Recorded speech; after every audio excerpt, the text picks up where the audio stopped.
Oi, gente do sétimo ano, tudo bem com vocês? Espero que sim. Estou com muitas saudades de vocês, doida para retornar então às nossas aulas, aos nossos encontros, ver vocês pessoalmente. Estou com muita saudade mesmo, tá certo? E vamos direcionar essa videoaula de hoje à correção dos nossos exercícios que eu enviei essa semana para vocês. Então, a nossa última semana de revisão do módulo 1 e a última bateria de exercícios também de revisão deste módulo 1, certo? Vamos então fazer a correção e os comentários das questões. Na questão 1, vocês tinham aí uma imagem de uma pirâmide etária do Brasil, né, de 1900, não lembro se era de 1980, e tá assim, ó, a forma da pirâmide etária acima apresentada indica que no Brasil, bom, pela pirâmide a gente está vendo e percebendo que a base dela é larga, ou seja, a taxa de natalidade é elevada, e o topo, ele é afunilado, não é tão elevado assim. Então, isso nos leva a crer que a taxa de natalidade era elevada, mas a de mortalidade também, porque o número da população lá mais idosa, ele é bem pequeno se a gente comparar com o restante da pirâmide, com as outras faixas etárias. Então, de cara, analisando essa pirâmide aqui, eu já sei que a base é larga, então a taxa de natalidade ela é elevada, e o topo ele é estreito, ou seja, a taxa de mortalidade aqui nesse período também ainda era elevado. Então vamos às respostas, as opções para marcar? Letra A, apresentava elevados índices de natalidade e mortalidade. Fechou, é essa a resposta aí. Pela análise da pirâmide, a gente já encontrou essa resposta, tá certo? As outras não têm nada a ver. Na questão 2, desde meados da década de 70, que o Brasil vem registrando taxas de natalidade proporcional e sequencialmente menores em relação ao quantitativo populacional total. Assinale o fator que não possui relação com esse fenômeno demográfico. Tá? Então, a gente percebeu que a partir de 70, a taxa de natalidade ela começou a diminuir em relação ao início do século XX, em relação aos séculos anteriores. Então, o exercício quer que a gente marque a alternativa que não possui relação com isso. Letra A, diminuição da população rural? Não, nada a ver. Letra B, difusão do planejamento familiar? Sim. Letra C, incentivos públicos para métodos contraceptivos? Tem a ver. Letra D, inclusão da mulher no mercado de trabalho? Sim, tem a ver. Na letra A, diminuição da população rural. Gente, as pessoas antigamente no campo, voltando para a letra A rapidinho, só para explicar melhor.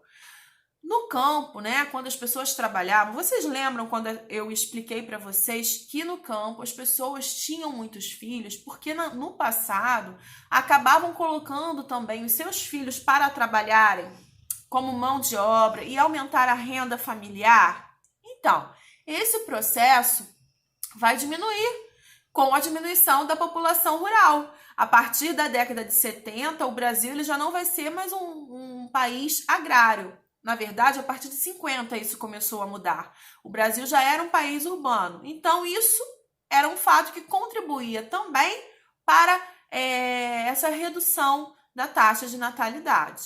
Agora, na letra E, controle populacional rígido do Estado. Desde quando o Brasil apresentou em algum momento da nossa história algum controle populacional rígido para que as pessoas não tenham filhos?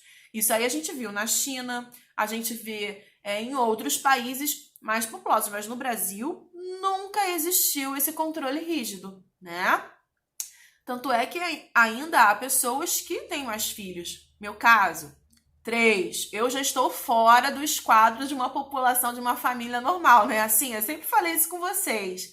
Então, o Brasil nunca teve isso. Então, a resposta que não tem a ver com essa redução da taxa de natalidade é a letra E, o controle populacional rígido do Estado, tá bom? Número 3, a respeito da distribuição de pessoas em situação de pobreza no país, Assinale a alternativa correta. Letra A. A pobreza está concentrada exclusivamente em estados da região norte e nordeste do país? Óbvio que não, né? De uma maneira generalizada, a gente encontra essa população mais carente em todas as regiões brasileiras, não só no norte e nordeste. Nas regiões sul, sudeste e litoral brasileiros, a questão da pobreza já foi superada, pois não há mais números significativos de pessoas em situação de pobreza? Claro que não. O que mais a gente vê aqui no nosso Rio de Janeiro é isso. E, consequentemente, nos outros estados da região sudeste também.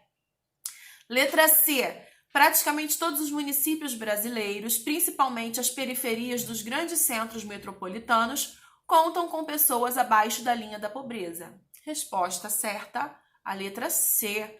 Quase todos os municípios apresentam, gente. Infelizmente, nós temos muitas desigualdades sociais na nossa população, por conta da elevada concentração de renda que existe no nosso país. Número 4. A expressão, também chamada de população relativa, refere-se à proporção entre a quantidade de pessoas presentes em um dado território em relação à área que ocupam. É um importante índice capaz de indicar quando há um grande número de habitantes em áreas reduzidas ou quando ocorrem casos de vazios territoriais. Assinale a alternativa que preenche corretamente a lacuna indicada no texto. Letra A, demografia. Não, demografia está relacionada à população, mas não está relacionada a esta expressão aqui, a este significado que eu li. Letra B, densidade demográfica. Sim, a densidade demográfica é a relação entre a população e a área que esta população ocupa. Então, no número 4, a resposta é a letra B. Não precisamos nem ler as restantes. Na questão 5, em qual parte do Brasil encontra-se a maior concentração populacional? Aí nós temos aqui as divisões por áreas: leste, norte, oeste, Amazônia e sul. A maior concentração populacional do Brasil está na faixa litorânea, então logo na porção leste. Resposta letra A. Questão 6. A migração pode ser definida como: letra A entrada de migrantes em um determinado país? Não. A entrada de migrantes se refere ao fenômeno da imigração. B, a saída de imigrantes de um determinado país para outro? Também não. Esse fenômeno se refere à emigração. Letra C, o deslocamento populacional pelo território de um país? Só isso? Não, a migração ela é mais ampla, é um conceito mais amplo. A gente não caracteriza a migração apenas por uma migração dentro de um país. Existem vários tipos de migrações, a gente já estudou. Letra D. As políticas públicas de controle de natalidade implantadas pelo governo para controlar o crescimento populacional? Nada a ver com o processo de migração. E letra E. Qualquer deslocamento espacial realizado por uma pessoa ou por parte de uma população. E a letra E. A migração é qualquer fluxo de pessoas de um lugar para outro, independente se é dentro do mesmo país, se vai para outro país.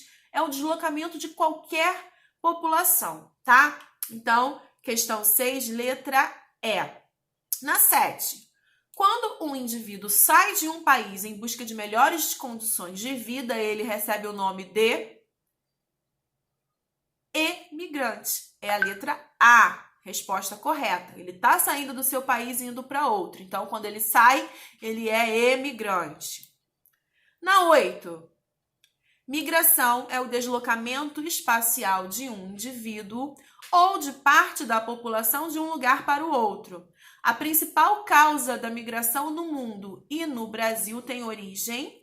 A maioria das pessoas, gente, elas migram em busca de melhores condições de vida. Não é assim?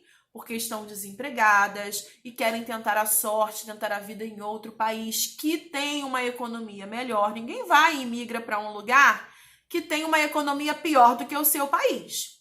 Não tem lógica, né? Se está ruim no seu país, por que eu vou para um lugar que a situação está pior ainda. Não existe. Então, a maioria das pessoas, dos migrantes, eles migram por conta de questões econômicas, em busca de melhores condições de vida. A gente sabe que existem outros fatores, mas o principal é a questão econômica. Então, a número 8, a letra correta é a letra A. Na questão 9, quando o indivíduo chega em um país em busca de melhores condições de vida, ele recebe o nome de... Se quem sai é imigrante, quem chega no país, ele é um imigrante. Então, a resposta correta do número 9 é a letra C. Questão 10. Segundo o IBGE, a população economicamente ativa corresponde... Isso aí tem lá no livro de vocês, tá? Eu expliquei na nossa videoaula, mas tem no livro também o significado e o porquê que o IBGE, ele classificou essas pessoas como população economicamente ativa, tá bom? Então, olha só na letra A. As pessoas com idade entre 11 e 65 anos, tanto aquelas que estão empregadas em alguma atividade econômica e recebem remuneração para a realização do seu trabalho, como as que estão desempregadas ou à procura de emprego, mas que se encontram nessa faixa etária, elas estão classificadas como fazendo parte da população economicamente ativa. Então, a resposta correta do número 10 é a letra A também, tá certo? Espero que vocês tenham entendido e tenham sanado as possíveis dúvidas que tenham sido geradas com este exercício, com essa atividade, e aguardem, porque na próxima semana nós teremos mais novidades, tá certo? Não posso falar agora, mas vocês vão ficar sabendo. Fiquem com Deus, um grande beijo e até a próxima aula. Tchau, tchau!